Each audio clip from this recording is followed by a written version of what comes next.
नमस्कार मित्रों, सम्मानित मंच, क्षमा चाहूँगा जो थोड़ी देरी हुई आने के लिए। आप सब मौजूद रहे, आप सबका धन्यवाद।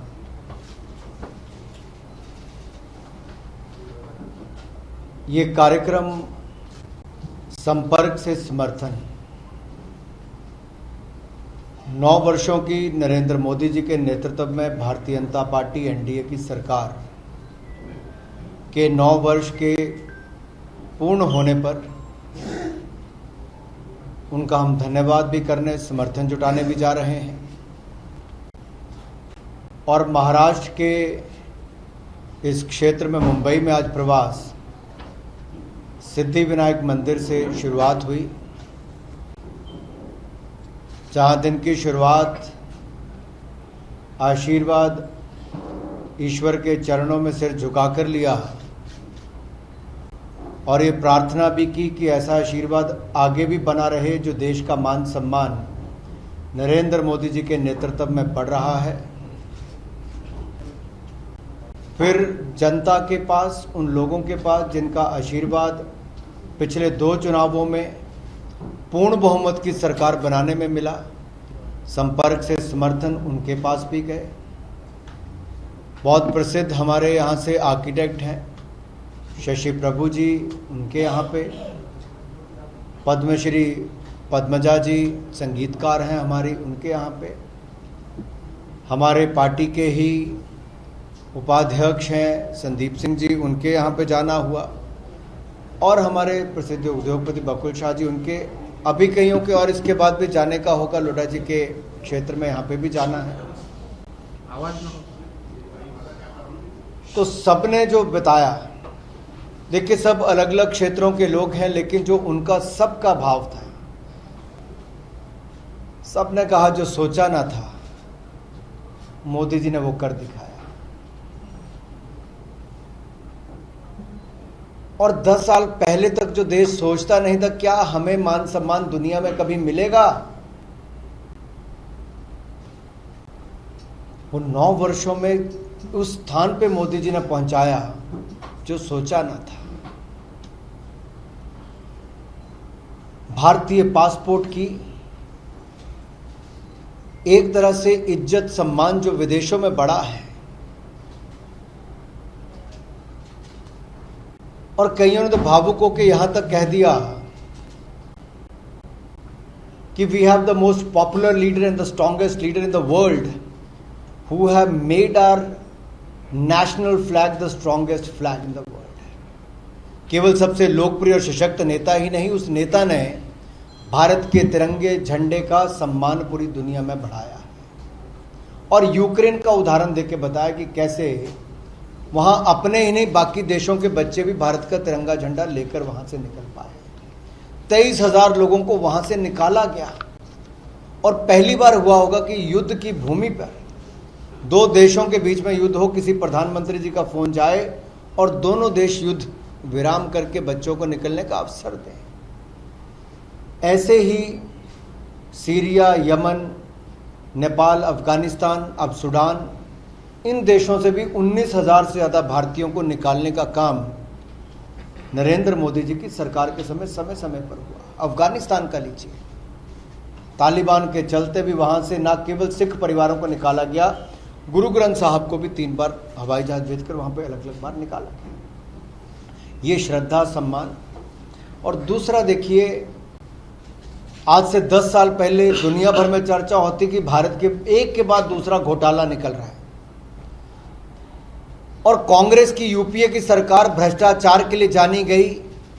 एक इतिहास, भारत के राजनीतिक इतिहास में एक ऐसा धब्बा उन 10 वर्षों का है कि जहां 2G, CWG, अगुस्ता वेस्टलैंड, अंतरिक्ष घोटाले से लेके कौन सा घोटाला नहीं हुआ, नेशनल हेराल्ड घोटाले तक के। और उसकी तुलना में देखो तो इन लोगों ने कहा जो सोचा ना था, मोदी जी ने 9 साल का ईमानदारी भरा भ्रष्टाचार मुक्त शासन दिया है। फिर रास्ते में आ रहे थे तो कुछ कार्यकर्ता रास्ता रोक के खड़े हुए तो उन्होंने कहा, साहब मोदी जी के 9 साल जो आप कहते हो तो आज से 10 साल पहले हम कहां सोचते थे कि गरीब को भी पक्का मकान मिलेगा। जो सोचा ना था पक्का मकान मिला, जो सोचा ना था शौचालय मिले, जो सोचा ना था रसोई गैस का चूल्हे पे खाना बनाने को मिला, जो सोचा ना था 5 लाख का इलाज आयुष्मान भारत में मिला, जो सोचा ना था नल से जल 12 करोड़ घरों तक पहुंचाने का काम किया, जो सोचा ना था 7 लाख किलोमीटर प्रधानमंत्री ग्रामीण सड़क योजना में सड़कें बनी, जो सोचा ना था कांग्रेस से 4.5 गुना ज्यादा नेशनल हाईवे बने, यानी कि 74 साल में एवरेज 1362 किलोमीटर प्रतिवर्ष बनते थे। इन 9 वर्षों में एवरेज 5985 किलोमीटर बने प्रतिवर्ष, 4.5 गुना ज्यादा। 2014 से पहले 5 शहर मेट्रो से जुड़े थे, पिछले 9 सालों में 15 शहर जोड़ने का काम किया। कांग्रेस तो शून्य पर थी, डक पे थी, खाता नहीं खोल पाई, एक भी वंदे भारत नहीं चला पाई। 4 सालों में 21 वंदे भारत ट्रेन चलाने का काम किया है। कांग्रेस डक पर थी, एक भी वाटरवेज नहीं बना। हमने 111 के लिए प्रोजेक्ट्स बनवाए, शुरुआत की, नामकरण किया, अब उनके लिए बजट का प्रावधान करके कहीं पे काम शुरू करवाया। यही नहीं, 74 साल में अगर 80,000 मेडिकल की एमबीबीएस की सीटें थी तो हमने 9 सालों में 64,000 सीटें कर दी। आईआईटी, आईआईएम 7 नए खोल दिए। यूनिवर्सिटीज 720 थी, 390 हमने 9 सालों में खोल दी। 74 यानी कि 2014 तक 720 थी, हमने 390 नहीं खोल दी। यही नहीं, अगर आप कुल मिलाकर देखेंगे 10 साल में कांग्रेस के समय अर्थव्यवस्था ऐसी हालत हो गई थी कि महंगाई चरम सीमा पर थी, 12-13% पर थी, और उस समय कोविड जैसी समस्या भी नहीं थी, और लड़खड़ाती चरमराती अर्थव्यवस्था छोड़कर गए थे। मोदी जी ने फर्स्ट 5 इकोनॉमीज में पहली 5 अर्थव्यवस्थाओं में पहुंचा दिया।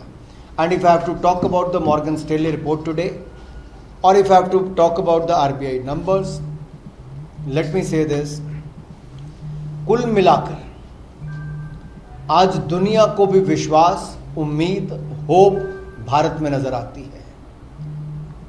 दुनिया की रिपोर्ट्स में भी दिखता है कि भारत ने जो रिफॉर्म्स किए और जो ट्रांसफॉर्मेशन लाए अपने काम, उसका एक परफॉर्मेंस ये नतीजा है। जहां जीएसटी की कलेक्शन कभी 1 लाख करोड़ नहीं पहुंचती थी, इन पिछले 2 वर्षों में अगर देखें, पिछले महीने 1,83,000 करोड़ से ज्यादा की हुई, और लगातार 12-14 महीने में देखेंगे 1 लाख करोड़ से ज्यादा, 1,60,000 करोड़, 1,40,000 करोड़, 1,30,000 करोड़, इस तरह से जीएसटी की कलेक्शन हुई है। और उस समय जब हमने मुफ्त में वैक्सीन भी दी 220 करोड़, 80 करोड़ गरीबों को 28 महीने तक मुफ्त में अनाज भी दिया, 2 बार दिया। जहां दुनिया मानती है कि भारत में बहुत काम हुआ है, मेरा फिर भी मानना है अभी तो मोदी जी ने फाउंडेशन रखी है, अभी तो आधार रखा है। नए भारत की बुलंद तस्वीर, नए भारत की बुलंद तस्वीर मॉर्गन स्टैनली की रिपोर्ट में भी दिखती है। नए भारत की बुलंद तस्वीर ये 9 साल के कामकाज में भी दिखती है। 9 भारत के बुलंद तस्वीर एक सशक्त नेता के रूप में नरेंद्र मोदी जी में भी दिखती है। जब दुनिया के नेता कहते हैं Modi is a true patriot, दुनिया भर के नेता कहते हैं कि Modi is the most loved leader in the world, वो कहते हैं, कोई पांव छूकर अभिनंदन करता है, कोई गले लगाकर अपनी सीट से उठ के करता है, तो कोई कहता है मोदी इज द बॉस। ये कोई भारतीय नहीं कह रहा, ये दुनिया के बड़े देशों के नेता, वहां के प्रधानमंत्री, राष्ट्रपति कह रहे हैं। और ये केवल मोदी जी का सम्मान नहीं, 140 करोड़ भारतीयों का सम्मान है। और इस सम्मान को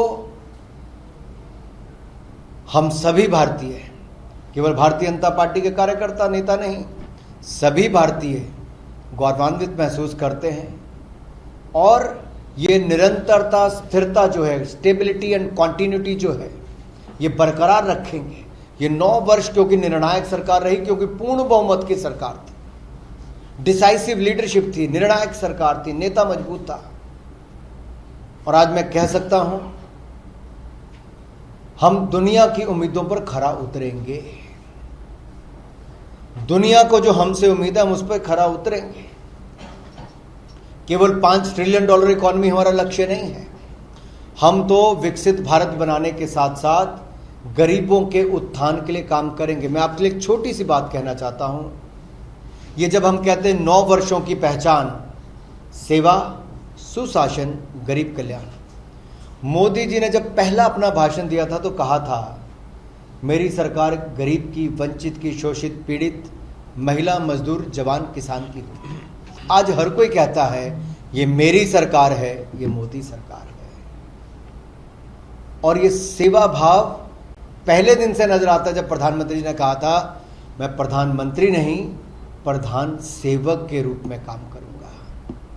फिर हमने कहा था भ्रष्टाचार मुक्त शासन देंगे। हमने टेक्नोलॉजी का उपयोग भी किया, ट्रांसपेरेंसी भी लाए, अकाउंटेबिलिटी भी तय की, यानी कि पारदर्शिता, जवाबदेही सिस्टम की तय की, और 9 सालों में कोई भ्रष्टाचार नहीं होने दिया। दूसरा, टेक्नोलॉजी का जब हमने कहा कि डिजिटल इंडिया, तो कांग्रेस मजाक उड़ाती थी, कहती थी क्या डिजिटल इंडिया। जब हमने बैंक खाते खोलने की बात की तो कहते गरीब को क्या अर्थव्यवस्था के साथ जोड़ोगे। आज मैं सीना ठोक के कह सकता हूं 48 करोड़ बैंक खाते खोले जनधन योजना में, 2 लाख करोड़ रुपया इकोनॉमी में आया, 2 लाख करोड़ रुपया बैंक खातों में जमा है, which became the part of the economy. दूसरा, डिजिटल पेमेंट सिस्टम। आज यूपीआई भीम की चर्चा दुनिया भर में है। डिजिटल पेमेंट्स की 40% दुनिया की डिजिटल पेमेंट्स केवल हिंदुस्तान में होती है। दुनिया चेक फाड़ रही है और हम यहाँ पे बटन दबा के सीधा खाते में पैसा डालते हैं, फोन से पेमेंट करते हैं। मैं एक के बाद अनेकों चीजें बता सकता हूं मित्रों, लेकिन मुंबई में हूं। मुंबई वालों 26/11 भूले तो नहीं?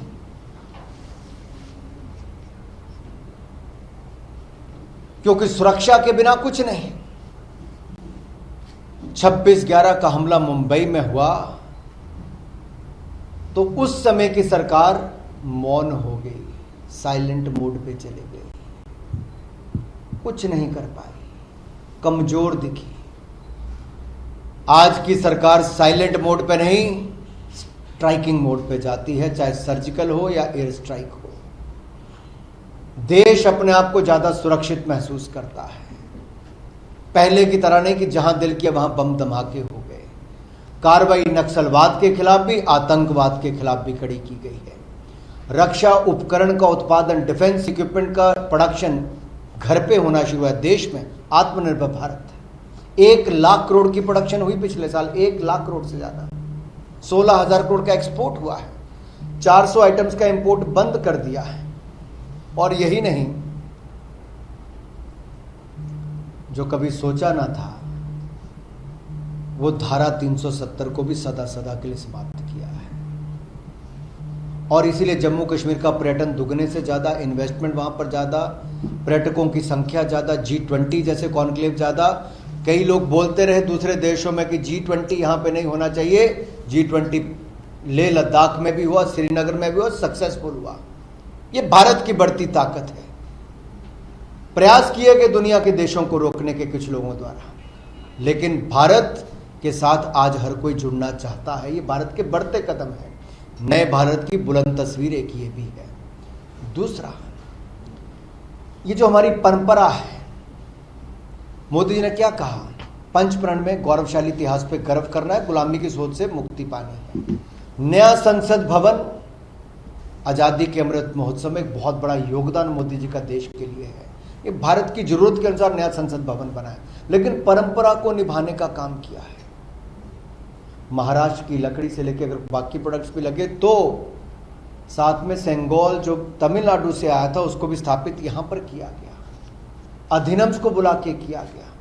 जो आजादी के समय सही मुहूर्त था, जिस समय पंडित जवाहरलाल नेहरू जी को सेंगोल दिया गया, उसी तरह से मोदी जी ने उसको सही स्थान संसद में दिया, लोकसभा में आकर उसको भी आलोचना की गई। और आलोचना का कारण क्या था जी? हमें गर्व होना चाहिए। आपको मैं निमंत्रण देता हूं सभी अपने मित्रों को, कि आप कृपया करके दिल्ली आइए जब अगला पार्लियामेंट सेशन हो, आपको भी प्रसन्नता होगी अपने देश का नया संसद भवन देखने की। जहां देश को संसद भवन दिया वहीं पे 30,000 पंचायतों को नए भवन भी हमने बना कर दिए हैं। अगर दिल्ली में कुछ और नया बन रहा है तो साथ के साथ 3.5 करोड़ लोगों को पक्के मकान भी बना कर दिए हैं।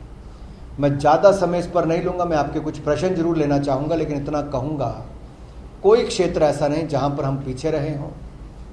अगर मैं परंपरा की बात करता हूँ, अपने इतिहास की बात करता हूँ, तो ये भी कहना जरूर चाहूँगा, करतारपुर कॉरिडोर को भी खुलवाया, हेमकुंड साहब तक रोपवे भी पहुँचाया, बौद्ध सर्किट को भी बनवाया और सोमनाथ धाम दिव्य और भव्य बनाए, केदारनाथ धाम दिव्य और भव्य बनाया, दिव्य और भव्य काशी विश्वनाथ धाम बनाया, दिव्य और भव्य महाकाल लोक बनाया, और जो कभी सोचा न था दिव्य और भव्य अयोध्या धाम श्री राम के मंदिर का भी निर्माण हो रहा है।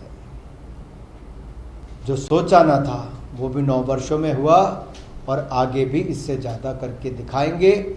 इसी तरह से मोदी जी के नेतृत्व में आगे बढ़ते जाएंगे। अनुराग जी, आपने मुंबई की बात की, 1960 के मुख्य आरोपी दाऊद इब्राहिम लाए नहीं गए थे। भारत की तारीफ कर देने से हमारे मसले सॉल्व नहीं हो जाते थे। ग्राउंड रियलिटी क्या है? आज तक आप दाऊद को ला नहीं पाए हैं। पाकिस्तान में हालात जिस तरह से चल रहा है, अच्छा और मौका है, आप उनको ला सकते हैं। मुझे लगता है अगर आप आंकड़े उठा के देखेंगे एक के बाद दूसरा,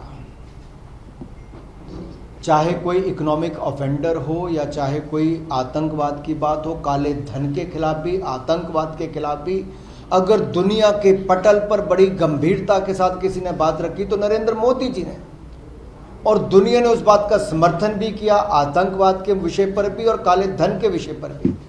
और हमें आज इस बात की प्रसन्नता होनी चाहिए कि दुनिया के प्लेटफॉर्म्स पर इन एजेंडों को तय करने में भारत का नेतृत्व सफल हो रहा है।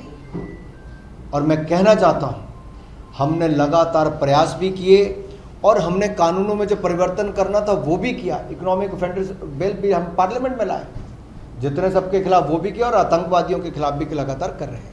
चलिए,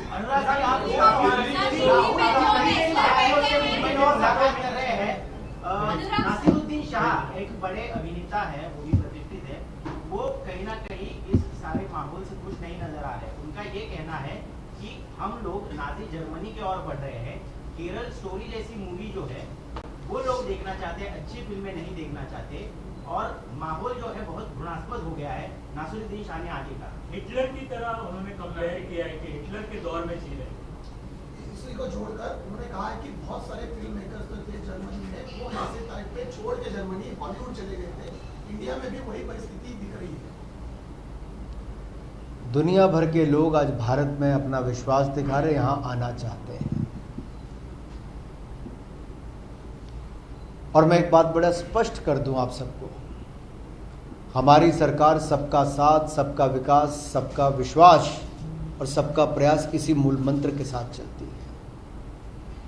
अभिव्यक्ति की आज़ादी है तभी हर कोई अपने बयान भी दे पाता है। अभिव्यक्ति की आज़ादी है तभी कोई हर तरह की फिल्म भी बना पाता है। और फिल्म सर्टिफिकेशन बोर्ड जो है वो उस फिल्म की पूरी तह तक जाकर तब उनको परमिशंस देता है।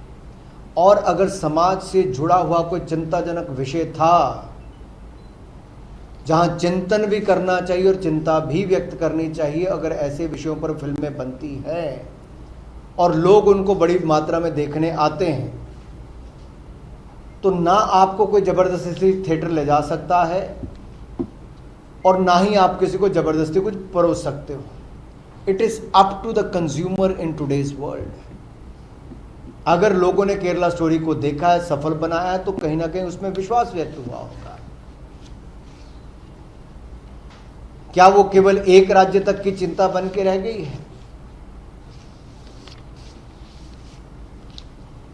तो मुझे लगता है क्रिएटिव आर्ट के साथ साथ आपको, जिसको राजनीति में है ना, पूरी तरह से राजनीति आए।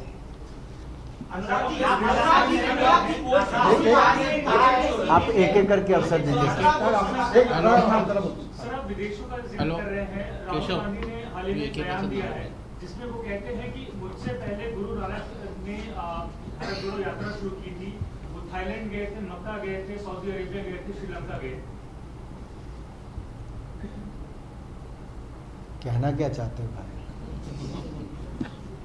उनका कहना है कि गुरु नानक ने सबसे पहले भारत जोड़ो यात्रा शुरू की। उन्होंने अपने आप को कंपेयर किया है गुरु नानक जी के भारत यात्रा से, अपनी यात्रा। देखिए, मेरे लिए तो गुरु नानक देव जी का स्थान बहुत बहुत ऊंचा है जी। और मैं तो नहीं समझता किसी को अपने आप को गुरु नानक देव जी के साथ कंपेयर भी करना चाहिए। जिस प्रकार के बयानात राहुल गांधी दे रहे हैं प्रधानमंत्री को लेकर के, और गुरुओं ने तो भारत को जोड़ने का ही काम किया उस समय के लिए, और ये जो काम कर रहे हैं वो आप सबको दिख ही रहा है। विदेशी धरती पर पांव पड़ते ही प्रायोजित कार्यक्रमों में भारत को अपमानित करने का एजेंडा शुरू हो जाता है। राहुल गांधी जी की जितनी विदेशी यात्रा है, उन सब विदेशी यात्राओं में साफ तौर पे दिखता है कि जहर भारत के खिलाफ उगला जाता है, बदनाम भारत को करने का काम किया जाता है। उसी सभा में भारत के राष्ट्रगान का अपमान होता है, भारत के तिरंगे का अपमान होता है, भारत विरोधी ताकतों का बोलबाला होता है, भारत विरोधी नारे लगते हैं। अगर ऐसे कार्यक्रमों में राहुल गांधी जी शामिल होते हैं तो अपने आप में दिखता है कि उनका एजेंडा क्या है। जब चीन अतिक्रमण करने का प्रयास करता और हमारी सेना मुंह तोड़ जवाब देती है, तब राहुल गांधी जी भारत की सेना के साथ नहीं, चीन के अधिकारियों के साथ बंद कमरों में सीक्रेट मीटिंग करते पाए जाते हैं। ये चिंताजनक बात है। और उसके बाद भी भारत के सैनिकों को अपमानित करने से नहीं हटते। इनकी सरकारों के समय 10-10 साल bullet proof jacket, snow suit, snow boot और लड़ाकू विमान नहीं मिल पाए थे। दलाली का इंतजार रहता होगा। ये विदेशों में जाकर के अब भारत को अपमानित करने का पक्का निर्णय कांग्रेस ने कर ही रखा है कि यही करना है। अपने 10 सालों में भारत की साख को डिबाने का काम जो कांग्रेस ने किया, अब जो भारत के बढ़ते कदम, भारत की बुलंद तस्वीर है, उसको कांग्रेस पचा नहीं पा रही और हिंदुस्तान का अपमान करने आती है। वो ये भूल जाती है कि मोदी जी पर कटाक्ष करते करते पूरे भारत को बदनाम करने की दिशा में बढ़ जाते हैं। राहुल गांधी ने कहा है कि इन्हीं 9 वर्षों में भारत में मुस्लिम समाज है वो डरा हुआ, असुरक्षित महसूस करा। 2 सवाल इसे जुड़े।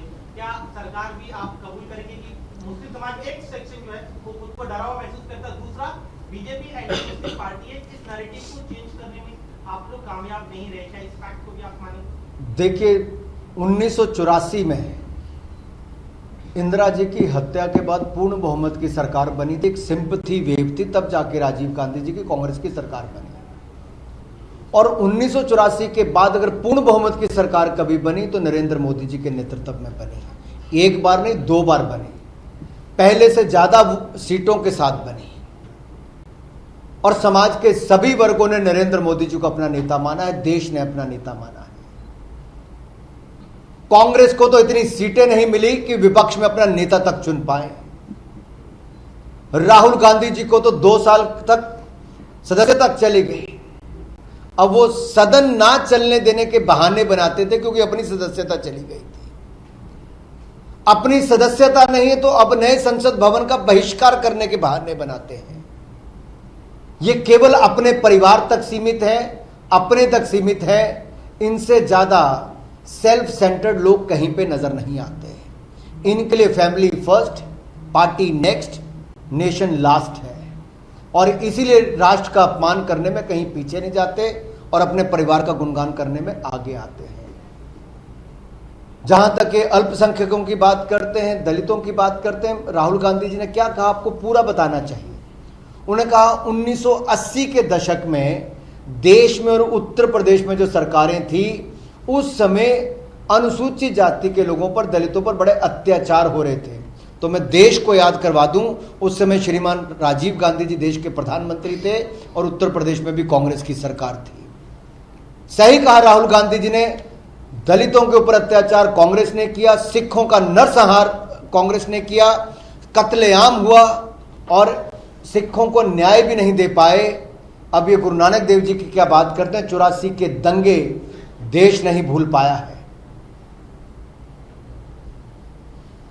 राहुल गांधी जी, आपकी सरकार कई साल उसके बाद रही, बार बार रही, आपकी किसी सरकार ने न्याय नहीं दिलाया। मोदी जी की सरकार ने आके एसआईटी का गठन किया और सिखों को न्याय दिलाया। करतारपुर कॉरिडोर नरेंद्र मोदी जी ने खुलवाया है। हेमकुंड साहब तक रोपवे मोदी जी ने पहुंचाया है। 550वां और 400वां प्रकाशोत्सव पहले गुरु नानक देव जी का, फिर गुरु तेग बहादुर जी का मोदी जी ने किया।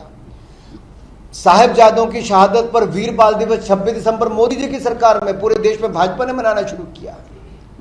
अफगानिस्तान में फंसे सिख परिवारों को मोदी जी की सरकार लाई, गुरु ग्रंथ साहब को मोदी जी की सरकार बचाकर लाई। राहुल गांधी किसी पटल पर आए एक बात का जवाब नहीं दे पाएंगे, इसलिए विदेश में जाकर अनाप शनाप व्यक्ति हैं जहां पर लोगों को पता ही नहीं कि सच्चाई क्या है। सर,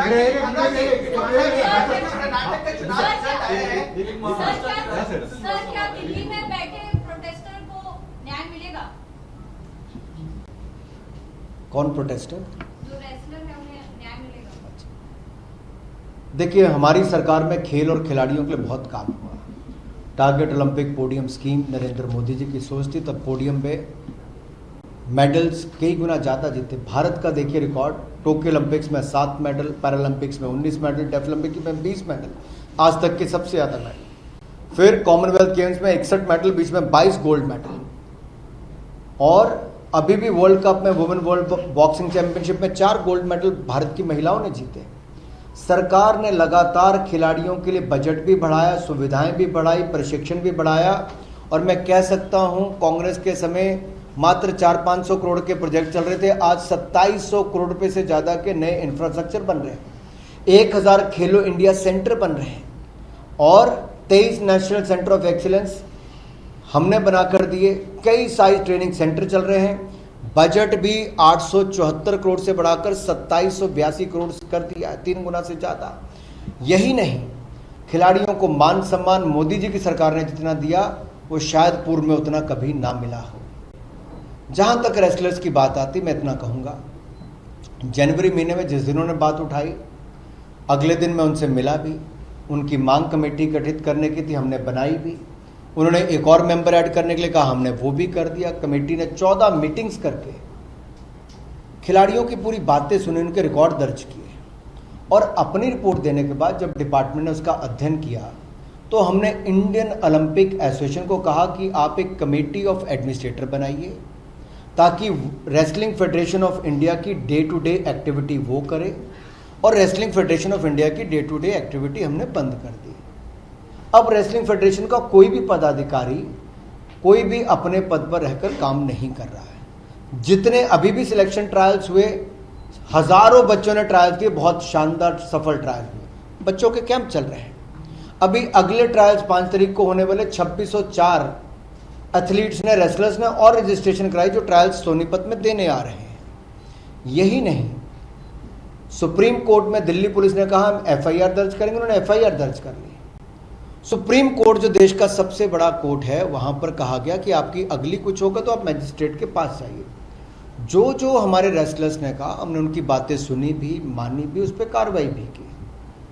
अब आप सब यहाँ पे बहुत समझदार लोग बैठे हैं। आखिरकार पुलिस जब जांच कर रही है तो पुलिस जांच की प्रक्रिया को पूरे होने देना चाहिए कि नहीं होने देना चाहिए। कानून भी यही कहता है कि जांच हो, चार्जशीट फाइल हो, उसके बाद अगली कार्रवाई हो। जो कानून कहता है उसके अनुसार हम बिल्कुल कर रहे हैं। मेरा अपने खिलाड़ियों से इतना ही निवेदन है, इस सरकार ने खेल खिलाड़ियों के लिए बहुत कुछ किया है और हमने उनकी बात बहुत गंभीरता से ली। इस सरकार में केवल खिलाड़ी नहीं, कोई भी हो, उसको न्याय दिलाने के लिए हर तरह के कदम उठाए गए हैं। पुलिस जांच कर रही है, जांच तक का इंतजार करें, उचित कार्रवाई भी करेंगे, चार्जशीट भी जल्द वो दायर करेंगे।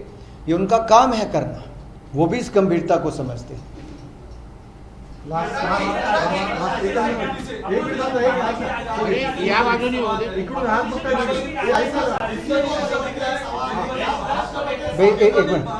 एक मिनट सुनो भाई, एक मिनट। मुझे कोई जल्दी नहीं, आपको क्या जल्दी? आप पूछिए सवाल।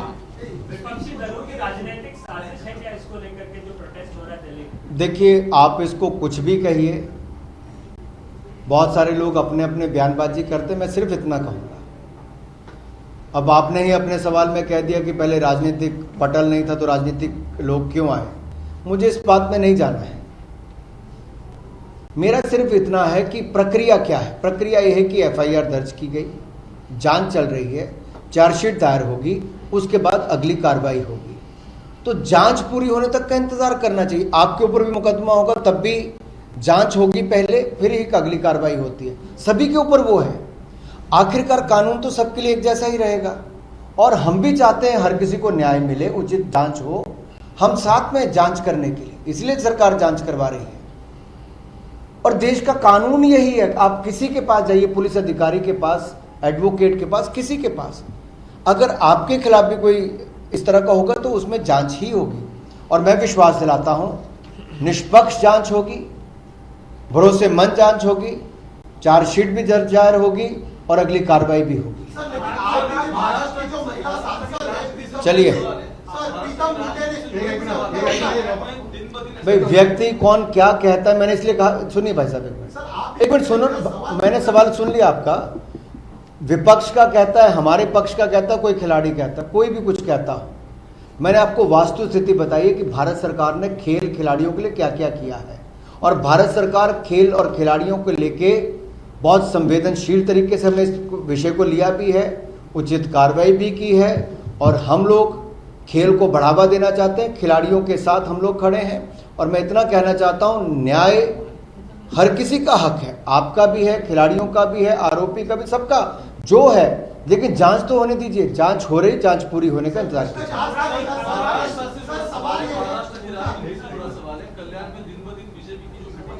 9 साल से जुड़ा हुआ कुछ है, पूछो। जी जी, क्या कह रहे हैं? सर, 9 साल के जो आप बोल रहे हैं कि 537 योजनाएं चल रही है पूरे देश भर में, तो बहुत से ऐसे पब्लिक है जहां तक आपकी योजना का लाभ नहीं पहुंच रहा है। तो क्या कोई ऐसी टीम बनाई है मोदी जी ने जिसको डायरेक्ट पब्लिक टू कंसल्ट किया जाए गवर्नमेंट, ऐसा कोई ऑप्शन? आप देश के गरीब का भला चाहते हो? Yes sir. तो आप हमारी टीम में शामिल हो जाओ। सर, मैं दिल्ली से और इसलिए मैं इसलिए कहता हूं क्योंकि देखिए, आज इंफॉर्मेशन टेक्नोलॉजी का ये ज़माना है कि आप एक छोटी छोटी स्टोरी भी डालेंगे, किसी को शौचालय मिला, पक्का मकान मिला, बिजली का कनेक्शन मिला, एलईडी के बल्ब मिले, रसोई गैस का सिलेंडर मिला, पानी का कनेक्शन मिला, 5 लाख का इलाज मिला, मुफ्त में अनाज मिला और वैक्सीन भी मुफ्त में मिली, तो एक परिवार को कितना कुछ मिला।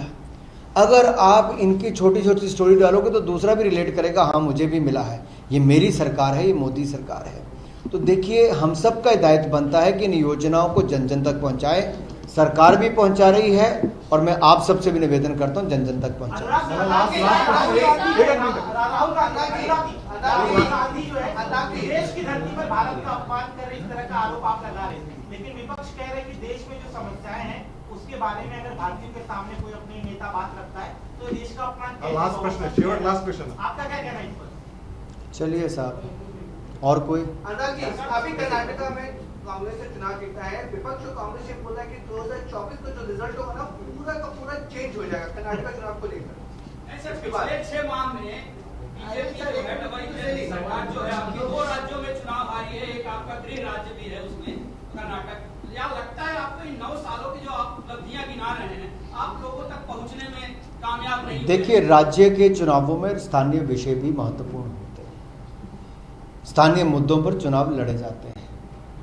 और मैं कहना चाहता हूं, अगर आप 2018 को भी देखेंगे और उसके बाद के 2019 के नतीजों को देखेंगे तो मुझे कहने की जरूरत नहीं। लोग देश में स्थिरता देखना चाहते हैं, निरंतरता देखना चाहते हैं, सरकार निर्णायक देखना चाहते हैं, ईमानदार नेता के नेतृत्व में देश को आगे बढ़ता देखना चाहते हैं। इसलिए 2024 में कमल का फूल खिलता और फिर 300 पार भारतीय जनता पार्टी एनडीए की सरकार को देखना चाहते हैं। पार्लियामेंट को सारी विपक्षी पार्टियां पटना में मिल रही हैं और महाराष्ट्र की जो रीजनल पार्टियां उन्होंने भी समर्थन जताया, वो भी सब एकजुट होकर भारतीय जनता पार्टी को हराने की रणनीति बना रही है। देखिए, कोई बुराई नहीं है, इसमें बुरा क्या है? लोकतंत्र है, वो अपना महागठबंधन बनाए और मैं तो यही कहूंगा, जिनके भ्रष्टाचार के दाग जिनके ऊपर इतने गंभीर लगे हैं, अब वो जनता के बीच में तो सीधे जा नहीं पा रहे, मुकाबला कर नहीं पाते। लोकतंत्र है, हर कोई इकट्ठा होके आ सकता है। हम अपने काम को लेके जनता के बीच में जाएंगे, अपने ईमानदार नेता की छवि को लेके जाएंगे और बताएंगे कि आपने जो सोचा ना था वो भी मोदी जी ने 9 साल में कर दिया। देश की अर्थव्यवस्था को भी बढ़ाया, देश के मान सम्मान को भी बढ़ाया, देश को सुरक्षित भी कराया और विकसित भारत की नींव रखने का काम भी पूरा किया। अनुराग जी, दक्षिण से भाजपा का सफाया हो गया है, आप कह रहे हैं कि भाजपा की गति बढ़ रही है, तो क्या ये आसान टक्कर आप मानते हैं? मैंने अभी इसका उत्तर दिया भाई, 2018 में भी यही था, 2019 का रिजल्ट उस समय के भी यही थे। जिस तरह से देश में लव जिहाद के केस बढ़ रहे हैं, कहीं ना कहीं महिलाओं की सुरक्षा पे एक क्वेश्चन मार्क खड़ा होता है। केंद्र सरकार कानून बना रही है, कब तक इस अमल किया जाएगा? चलिए आगे। और तो लास्ट प्रश्न आता, बस खूप बरेच प्रश्न झाले। देखिए, जागरूक रहिए, जागरूक रहिए, जागरूकता बहुत इंपॉर्टेंट है और सुरक्षा भी बहुत इंपॉर्टेंट है। आप जागरूक करते रहिए सब। सर, हाल के दिनों में महाराष्ट्र हो गया भाई, कैसे जागरूक रहे? सर, एक लास्ट, महाराष्ट्र शहर राज्य में 2-3 शहरों के नाम बदले गए हैं, क्या योगी मॉडल महाराष्ट्र में भी अपनाया जा रहा है? क्या संदेश देने की कोशिश की जा रही है? देखिए, अगर मैं उदाहरण के तौर पे कहूं प्रयागराज, तो बुराई क्या है? स्वागत करिए भाई, धन्यवाद। धन्यवाद। एबीपी माझा, उघडा डोळे बघा नीट।